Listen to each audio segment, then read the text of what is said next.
Good evening guys, this is Rajesh and watching Angel tech analysis. बात करेंगे bank Nifty की, देखेंगे कल के लिए हमारे लिए कौन से लेवल्स इंपॉर्टेंट है, कहाँ पर अपने को सेलिंग देखने को मिल सकती है, कहाँ पर अपने को बाइंग देखने को मिल सकती है।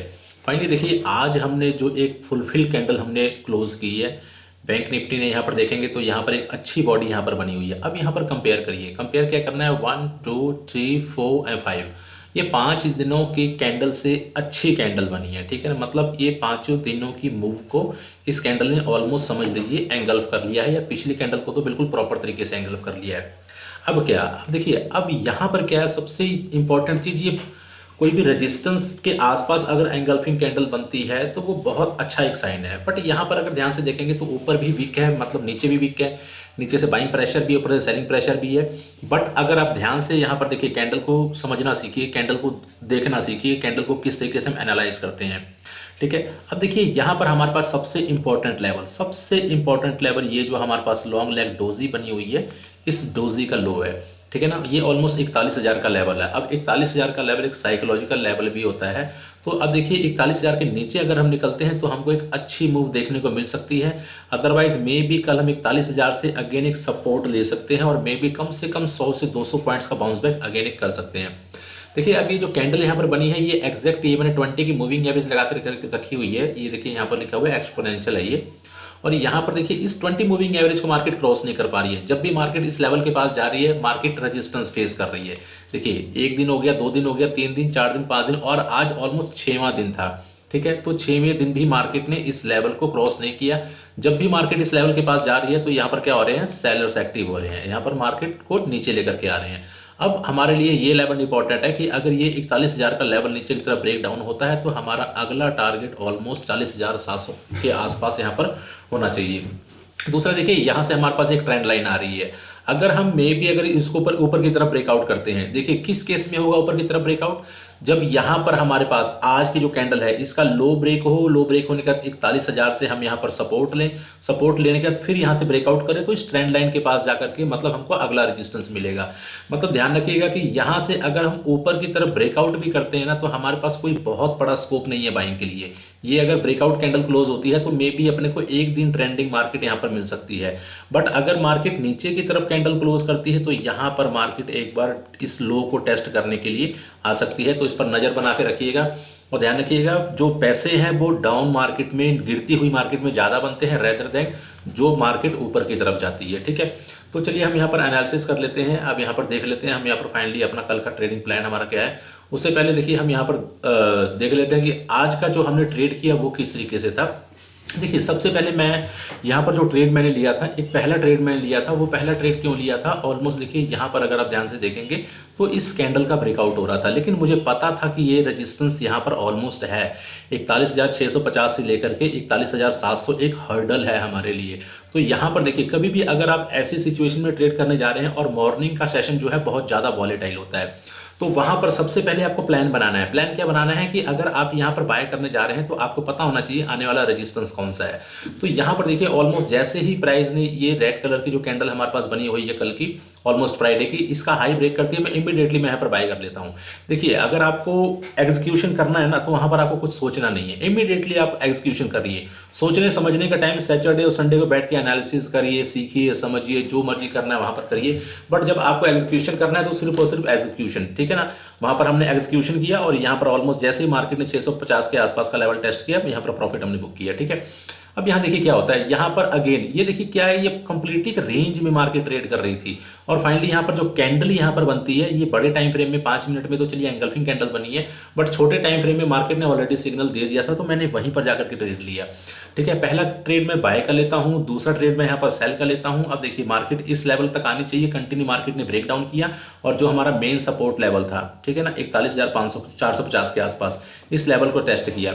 अब यहाँ पर ध्यान से देखिए, मार्केट क्या करती है, बाउंस बैक करती है। बाउंस बैक कहाँ तक करती है, ये भी। अब देखिए, ये रेंज के अंदर रेंज है। ठीक है, तो ये क्या था, हमारे पास सपोर्ट एरिया था। सपोर्ट एरिया यहाँ ब्रेक डाउन होता है, ब्रेक डाउन होने के बाद मार्केट यहाँ पर क्या करती है, रेजिस्टेंस लेती है। जो यहाँ पर हमारे पास सपोर्ट होगा, अब वो ब्रेक डाउन के बाद क्या बन जाएगा, रेजिस्टेंस बन जाएगा, और उसके बाद मार्केट यहाँ से अगेन एक बहुत अच्छा मूव देती है। तो यहाँ पर भी मैंने ऑलमोस्ट 2 ट्रेड लिए, 2 ट्रेड यहाँ पर लिए थे, और एक यहाँ पर बाइंग का ट्रेड बनाने की कोशिश की थी, बट मैं यहाँ पर निकल गया, क्योंकि जब मैंने देखा कि यार अभी यहाँ पर ये जो सपोर्ट एरिया है, ये सपोर्ट एरिया अभी ये ब्रेक नहीं हुआ है, अगर ये ब्रेक होकर के ऊपर की तरह इस तरीके से कैंडल क्लोज हो जाती तो मैं भी जा सकता था, तो वो डाउटफुल ट्रेड था, इसलिए मैं उस ट्रेड से एग्जिट हो गया था। तो मैंने एक यहाँ पर बाइंग का ट्रेड लिया, यहाँ पर एक सेलिंग का ट्रेड लिया, यहाँ एक सेलिंग का ट्रेड लिया, यहाँ एक बाइंग का ट्रेड लिया और यहाँ पर एक सेलिंग का ट्रेड लिया। उसके बाद फिर मैंने यहाँ पर ऑलमोस्ट ये जो कैंडल आप देख रहे हैं, एंगल्फिंग कैंडल देख रहे हैं, यहाँ पर मैंने जाकर के सेलिंग का ट्रेड लिया था। देखिए यहाँ पर कुछ मैं अपने सेटअप को फॉलो करता हूँ, जो हमने सेटअप बना के रखे हुए हैं, जिन सेटअप्स की मैं ट्रेनिंग देता हूँ, तो वो सेटअप्स हमारे यहाँ पर बनते हैं, तो मैं अपने सेटअप्स को मैं कंटिन्यू ट्रेड करता हूँ और मैं कुछ भी नहीं देखता हूँ, कोई टेक्निकल एनालिसिस बहुत कम देखता हूँ। सेटअप मेरा मिल गया, साथ में कोई ट्रेंड लाइन, कोई RSI का मेरे को कंफर्मेशन मिल गई, वॉल्यूम कोई कंफर्मेशन मिल गई, साथ में कंफर्मेशन कोई मिल गई, मैं वहाँ पर ट्रेड कर लूँगा। इसके बाद मैंने यहाँ पर ट्रेड किया, एक सेल का ट्रेड लिया, इसके बाद मैंने यहाँ पर एक सेल का ट्रेड लिया, बस इसके बाद मैंने कुछ भी नहीं किया। ऑलमोस्ट मैंने 7 ट्रेड लिया और 7 में से 6 ट्रेड प्रॉफिटेबल थे। और ये जो बाइंग वाला ट्रेड था ये ऑलमोस्ट कॉस्ट टू कॉस्ट ही था, 5-7 पॉइंट का प्रॉफिट था, बट कॉस्ट टू कॉस्ट था, मतलब अच्छा प्रॉफिट हुआ। अगर मैं कहूँ कि बहुत अच्छा मार्केट ने आज प्रॉफिट दिया है, क्योंकि मार्केट देखिए ट्रेंडिंग थी और ट्रेंडिंग मार्केट में ही पैसे अच्छे बनते हैं। अब देखिए यहाँ पर क्या होता है, यहाँ पर भी मैं आपको एक चीज़ मैं यहाँ पर दिखा दूँ, कई लोग यहाँ पर ट्रैप होते हैं। सॉरी, मैं थोड़ा चार्ट को यहाँ पर आगे लेकर के चलता हूँ। अब इस लेवल पर, ये लेवल क्या है, ये लेवल हमारे पास ऑलमोस्ट प्रीवियस स्विंग बन रहा था, ठीक है। तो अब देखिए, अभी जो मैंने थोड़ी देर पहले आपको बताई थी उस चीज़ को ध्यान से सुनिए। यहाँ पर क्या हो रहा है, यहाँ पर मार्केट ब्रेकआउट कर रही है। ब्रेकआउट कैसे कर रही है, डायरेक्ट ब्रेकआउट कर रही है, green candle, green candle, green candle और ये ग्रीन कैंडल, और इस ब्रेकआउट में कई लोग ट्रैप हुए होंगे। अब आप ध्यान से सोचिए कि अगर आप यहाँ पर ब्रेकआउट को ट्रेड करने जा रहे हैं, तो यहाँ पर एक रेंज था और इस रेंज को मार्केट ने सपोर्ट रीटेस्ट किया था, मतलब ये रेंज ब्रेक हुआ, ब्रेक होने के बाद ये जो सपोर्ट था ये यहाँ पर रेजिस्टेंस बना। तो अगर ये रेजिस्टेंस यहाँ पर बन रहा है तो यही रेजिस्टेंस आगे भी जाकर के काम करने वाला है, ठीक है। और एग्जैक्ट मार्केट इसी लेवल से रिवर्स हो गई और यहाँ पर कई लोगों की यहाँ पर स्टॉप लॉस हंटिंग हुई होगी, मुझे पता है, क्योंकि देखिए होता है ऐसा है, क्योंकि हम जो है मतलब रनिंग कैंडल में जाकर के ट्रेड करते हैं और रनिंग कैंडल में जाकर के हमारे स्टॉप लॉस मोस्टली हिट होते हैं। तो एक चीज़ का ध्यान रखिए, ये रेजिस्टेंस एरिया है, तो ये रेजिस्टेंस एरिया इस तरह से कैंडल को क्लोज होने दीजिए पहले, ठीक है ना, जबरदस्ती मत करिए। अभी अगर आपको इतना एक्सपीरियंस नहीं है तो फिर जबरदस्ती करने की कोई जरूरत नहीं है। अगर आप एक्सपीरियंस्ड हैं तो आपको पता है कि आप ट्रेड कैसे लेना है, आपको पता है ब्रेकआउट को ट्रेड कैसे करना है। बट अगर आपको एक्सपीरियंस नहीं है तो पहले कैंडल को क्लोज होने दीजिए, जब अगला कैंडल आकर के इसका हाई ब्रेक करेगी तो हम यहाँ पर जाके बाइंग का ट्रेड बनाएंगे और स्टॉप लॉस हमारा ये होना चाहिए, ठीक है। तो चलिए कल के ट्रेड की प्लानिंग कर लेते हैं, कल का ट्रेड हमारा किस तरीके से होना चाहिए। तो यहाँ पर हम 15 मिनट के चार्ट में आ जाते हैं। अब देखिए यहाँ पर ध्यान से देखिए क्या हो रहा है, यहाँ पर मार्केट आज ट्रेंडिंग जरूर थी, लेकिन कहाँ पर ट्रेंडिंग थी ये चीज़ ध्यान से देख लीजिए। मार्केट रेजिस्टेंस से चली है और अपने सपोर्ट पर आ गई है, मतलब अभी तक हमने ये रेंज ब्रेक नहीं की है, ये हम एक रेंज में अभी भी फंसे हुए हैं, ठीक है। तो यहाँ से अगर मार्केट अगेन ब्रेक डाउन करती है, नीचे की तरफ आती है, तो हमारा अगला जो टारगेट होना चाहिए वो टारगेट ये लेवल होना चाहिए, ठीक है। ऑलमोस्ट 40,600 से लेकर के 40,650 के आसपास। यहाँ से अगर कोई भी कैंडल देखिए नीचे की तरफ ब्रेक डाउन होने दीजिएगा, जबरदस्ती की ट्रेडिंग नहीं करनी है। यहाँ से मार्केट ब्रेक डाउन कर देती है, ब्रेक डाउन करने के बाद अगली कैंडल जब इस कैंडल का लो ब्रेक करती है तो जाकर यहाँ पर ट्रेड लीजिए। ये ट्रेड देखिए आपका 10 में से 9 बार चलेगा, 9 बार नहीं तो 8 बार तो चलेगा ही चलेगा, जहां पर आप कैंडल क्लोजिंग होने के बाद ट्रेड करते हैं। बट जहां पर आप रनिंग कैंडल में ट्रेड कर लेते हैं वहां पर होता क्या है, ये कैंडल नीचे तो आई बट ऊपर जाकर के फाइनली क्या हो जाती है, ये ऐसे हैमर क्लोज हो जाती है, ठीक है। और प्राइस यहाँ से फाइनली ऊपर की तरफ मूवमेंट कर देता है। तो अभी इस ट्रेंड लाइन में काम खत्म हो गया, इस ट्रेंड लाइन को हम हटा देते हैं, ठीक है। यहाँ ट्रेंड लाइन को मैंने हटा दिया है। अब सॉरी सारे यहाँ पर हो गया डिलीट। चलिए मैं दोबारा यहाँ पर ड्रॉ कर देता हूँ, ये हमने सपोर्ट ड्रॉ कर दिया है, ठीक है। और ऊपर की तरफ मैं यहाँ पर रेजिस्टेंस को भी ड्रॉ कर देता हूँ, ठीक है। अब देखिए अब अपने को करना क्या है, कभी भी अगर आप रेंज मार्केट में ट्रेड कर रहे हैं तो सिर्फ 2 ही केस को ट्रेड करना है। 2 केस कौन से हो सकते हैं, जब मार्केट रेजिस्टेंस पे है तो अपने को सेल के लिए देखना है, जब मार्केट सपोर्ट पे है तो अपने को बाय के लिए देखना है। अब देखिए मार्केट का जो स्ट्रक्चर बना हुआ है, स्ट्रक्चर कुछ इस तरीके से बना हुआ है। अब ये लेवल हमारे पास 41,400 का, 41,400 के ऊपर अगर हम निकलते हैं तो मे भी अपने को एक अगेन अप मूव मिल सकती है, जो इस बैंक निफ्टी को ऑलमोस्ट 41,500 से लेकर के 41,600 तक लेकर के जा सकती है। बट ध्यान रखिएगा यहाँ पर कैंडल क्लोज होने दीजिएगा।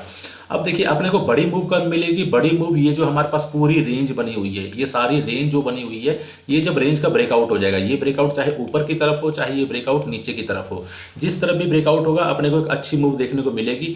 तो इस रेंज में ध्यान से ट्रेड करिएगा। देखिए अब हमारे पास 2 रेजिस्टेंस बन चुके हैं, ये रेजिस्टेंस एक, 2 रेजिस्टेंस दूसरा ये, ठीक है, और ये सपोर्ट। तो इस लेवल पर अपने को बाइंग के लिए देखना है, ठीक है। और अगर मार्केट यहाँ पर कैंडल क्लोज कर देती है ऊपर ब्रेकआउट करके, तो अपने को यहाँ पर बाइंग के लिए देखना है। अदरवाइज देखिए यहाँ से क्या हो सकता है, दूसरी सिचुएशन क्या हो सकती है कि मार्केट में भी यहाँ फ्लैट ओपन हो, फ्लैट ओपन होने के बाद इस तरीके से कुछ मार्केट रेंज बनाए और फाइनली यहाँ पर इस तरीके से ये ट्रेंड लाइन ब्रेक डाउन करके प्राइस नीचे की तरफ आ जाए, ठीक है।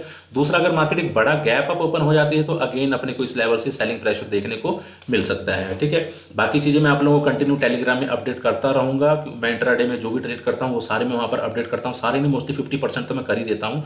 तो अगर आपने ज्वाइन नहीं किया है टेलीग्राम चैनल, नीचे डिस्क्रिप्शन में लिंक दिया हुआ है, आप वहां से जाकर के हमारे टेलीग्राम चैनल ज्वाइन कर सकते हैं। वीडियो अच्छी लगी हो तो वीडियो को लाइक और शेयर जरूर करिएगा। आज के लिए इतना ही, मिलते हैं नेक्स्ट वीडियो में। जय हिंद, जय माता दी।